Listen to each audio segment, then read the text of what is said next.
Minnesota. Let's listen in. We're here today to give some updates on the current investigation. First off, I would like to thank the law enforcement agencies and the public out there who are being vigilant, our law enforcement partners who are watching out for others in our community, the understanding and patience of the public as we work to find this individual and bring that person to justice. We know that it's been a difficult day for not only those who have worked with those legislators, but it's also a difficult day for those in the state of Minnesota who are working through this terrible tragedy. Today we have a few speakers who are going to, again, give some updates, and we will be available to answer some questions once all the speakers have had that opportunity to say a few words. So with that, I'm going to turn it over to Superintendent Drew Evans of the BCA. Thanks, Commissioner. And today we are asking for the public's help at this point in time in locating Vance Luther Bolter, who is a 57-year-old white male who's 6 feet 1 inch tall, 220 pounds, with brown hair and brown eyes. I know this name has been reported in the media so far, and we are confirming as a person of interest that we are looking to locate in relation to this. At this time, we would ask the public, if you do locate him or see him, to call 911. Do not approach him. You should consider him armed and dangerous, and you should call 911 immediately with the information. He was seen last this morning wearing light-colored cowboy hat that you can see up here in the clothing there, with dark-colored long-sleeve collared shirt or coat, light pants, and carrying a dark bag.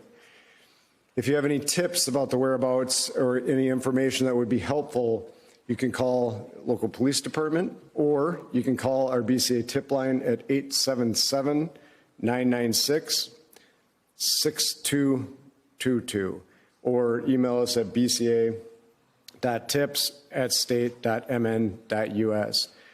We still don't know if additional people are involved, but this individual is the one that we're looking as a person of interest right now.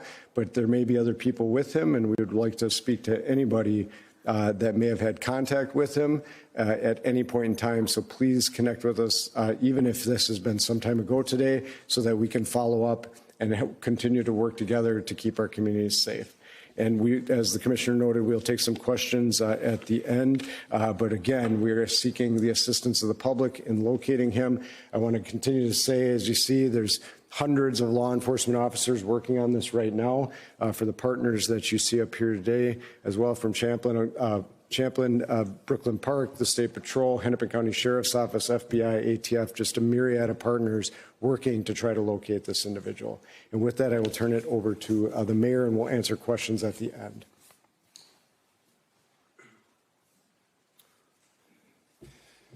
So hi, my name is Hollis Winston, Mayor of the City of Brooklyn Park. First, I want to extend my prayers to the Hoffman family, but also to the Hortman family as well. You know, there will come a time down the road for healing within us as a community, but right now I think what's required is a calming words and rhetoric. I want folks to make sure they listen to the facts from credible sources like law enforcement, but also to resist spreading misinformation. And then again, asking folks to listen to law enforcement in general when law enforcement has those specific asks. In Brooklyn Park and Champlin and our surrounding communities, in fact, the state, we're very much family. The Hoffman and Hortman families are very much our family. And so our prayers continuously go out to them. And it's very much a time for us to come together as a community and as a family. And I think people need to see it that way. I want to thank law enforcement, Governor Walz, Commissioner Jacobson, Sheriff Witt, FBI, various counties, local law enforcement. Even with our city of Brooklyn Park, we're seeing a ton of local law enforcement and county law enforcement just supporting our city overall. And we want to thank them for doing that. They're dedicated to keeping us safe and to securing justice. I would say to support them again, if you have information, there'll be information behind me. Please share that information. And again, please look and listen for valid information and share that. There will be a time to come together, and I think specifically for the city of Brooklyn Park and within our area, there'll be a time where we come together and we work through what we're going through now as a community. But I want to say this. this individual did this to instill fear into our community, but they also wanted to create a distinct and singular point of view. When I listed all of that law enforcement coming together, that was really us as a state, as a community, from all different walks of life coming together to work on what's happening. And I received calls from folks across the state, from all different ethnicities and communities as well, with an outpouring of support. So I want people to understand that as a city, but as a state, as a community, we're very much going to come together. We're going to see this through, and we're all going to work together to figure this out. So again, I want to thank our law enforcement, and I want to turn it over to the Mayor of Champlin Park. Good afternoon. My name is Ryan Sabis, Mayor of Champlin, and on behalf of the City of Champlin, our police department, and our City Council, I want to extend a heartfelt thoughts and prayers to Senator John Hoffman and Representative Melissa Hortman and their families. We are deeply saddened by the senseless act of violence, and our hearts are with all those that have been affected. Our police department is working close partnership with state, local, and federal agencies to pursue this active investigation. We are incredibly grateful for their swift and responsible professional response and for the collaboration of commitment of every officer involved. We ask everyone to stay attentive, report anything that feels concerning, and most of all, continue to show kindness, respect, and care for one another. This is how we move forward together. And again, thank you all for being here. And again, I think Mayor Winston said it well that Hoffman family and the Hortman family are very much part of our communities, part of our fabric of our communities. And we really wish the families all the best. Thank you. As folks have said, we'll take a few questions. Please don't forget to, in the first question, introduce yourself, your immediate organization with whom you're with, and if you have a question for a specific individual, call that out. Thank you.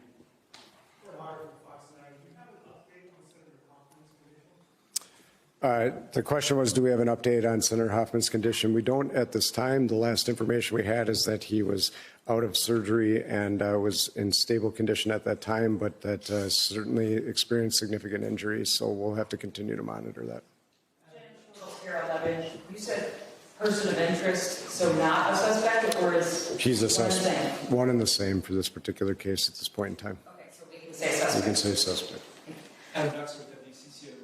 We know this guy is at least affiliated with some sort of security company, according to his own website, that has highly trained security individuals. Can you speak to the level of knowledge this person might have about, using a gun or, his different security tactics that might separate him from a typical person walking down the street? So the question was regarding the sophistication of the individual based on reports that he owned a security company. I certainly can't get into the details of the investigation. That'll all be part of that. We'll explore all of that. We're aware of the connections that you reference, and the team will be dissecting that between the investigators, Brooklyn Park Police Department, and all of the state, the local, and federal partners that are working on that. Certainly, an individual will have some familiarity if that's the line of work that they're in with some of the tactics that you noted, but we'll be exploring that more fully. One question about the photo that we're seeing in the cowboy hat and the jacket. Is that photo taken today? That photo is today. And is it from a ring camera at the residence of either of our law enforcement? The question is it from a ring camera? It's not. This is from a business. So this is at a business location.